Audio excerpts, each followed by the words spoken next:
Et pour en savoir un peu plus sur la situation dans la bande de Gaza, mais aussi en Cisjordanie, nous sommes en direct avec Valérie Ferrand, correspondante de Médian à Al-Quds. Bonjour Valérie. Bonjour Pape-Cher et bonjour à tous les téléspectateurs.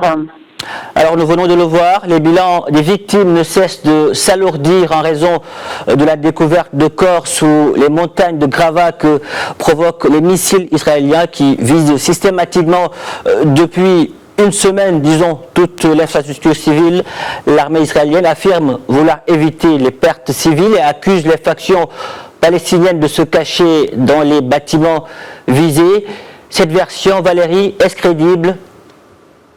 Alors ça, c'est une excellente question qui est posée à chaque fois depuis 2 minutes lors de la première offensive israélienne sur la bande de Gaza après l'évacuation des colons en 2005.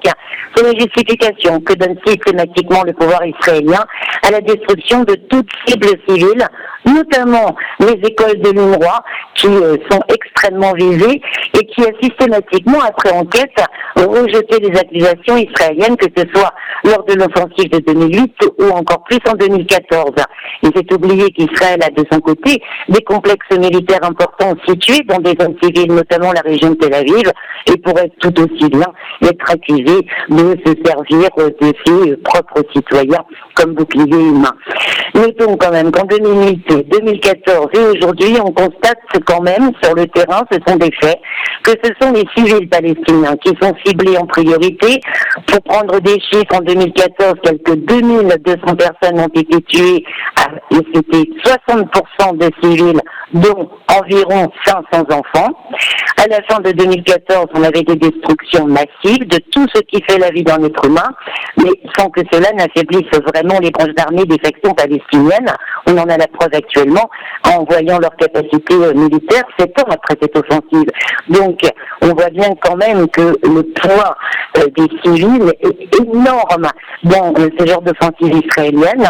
Et on parle en plus de 2 millions d'hommes, de femmes et d'enfants qui vivent enfermés depuis des années dans un territoire par la puissance occupante israélienne, car il ne faut pas oublier que, comme le rappellent systématiquement les agences des Nations Unies, Israël reste bien une puissance occupante dans la bande de Gaza comme en Cisjordanie, et la loi internationale rappelle qu'un peuple sous occupation a le droit de résister à l'occupant par tous les moyens.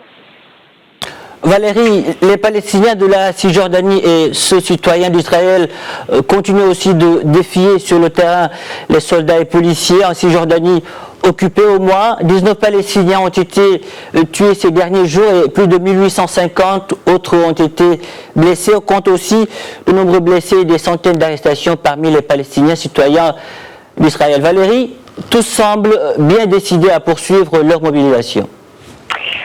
Il est clair, Pape-Cher, que les Palestiniens des deux côtés de la ligne verte restent plus que jamais mobilisés. Et comme vous venez de le signaler, les Nations Unies en sont à leur 3e réunion sans obtenir quoi que ce soit. Donc il faut imaginer sur le terrain, quand ils subissent eux-mêmes les violences des colons, des soldats, et qu'ils voient ce qui se passe à Gaza, pour la 3e fois, j'insiste, depuis 2008, Gaza, dans cette situation, avec c'est de pire en pire. Donc bien évidemment, la motivation est totale, et en particulier parmi cette nouvelle génération. En Israël, les manifestations se poursuivent donc, et le Haut Comité arabe a annoncé une grève générale pour demain. En Cisjordanie occupée, la jeunesse du Fatah, le parti présidentiel, appelle pour sa part à une grève mercredi dans les universités et à aller, comme cela se passe tous les jours en fait, au point de contact avec les forces d'occupation, ce qui veut dire principalement les checkpoints et les zones avec position militaire et colonie, donc des endroits très dangereux puisque les chiffres parlent d'eux-mêmes.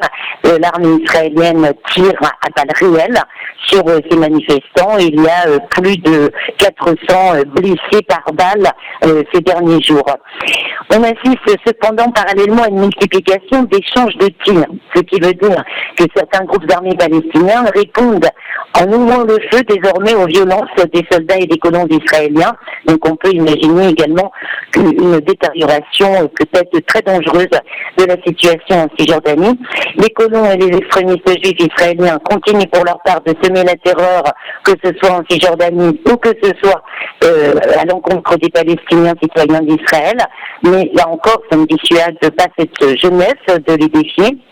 Il faut noter quand même que cette présence des colons, des groupes de colons qui servent souvent d'auxiliaires aux forces de police et à l'armée rendent la situation extrêmement dangereuse et les Palestiniens, d'une certaine manière ici, et Dieu sait s'ils sont habitués quand même aux violences, ont encore plus peur, diront qu'avant, même si sûrement cette peur, notamment à Jérusalem, ou dans les quartiers qui sont autour de la vieille ville, parce que ce sont des quartiers où sont installés des colons avec l'armée au milieu des populations palestiniennes, et donc un accident très grave peut arriver à tout moment, ce colon étant bien sûr armé. Valérie Ferrand, merci pour toutes ces précisions. Je rappelle que vous êtes la correspondante de Médian à Al-Quds.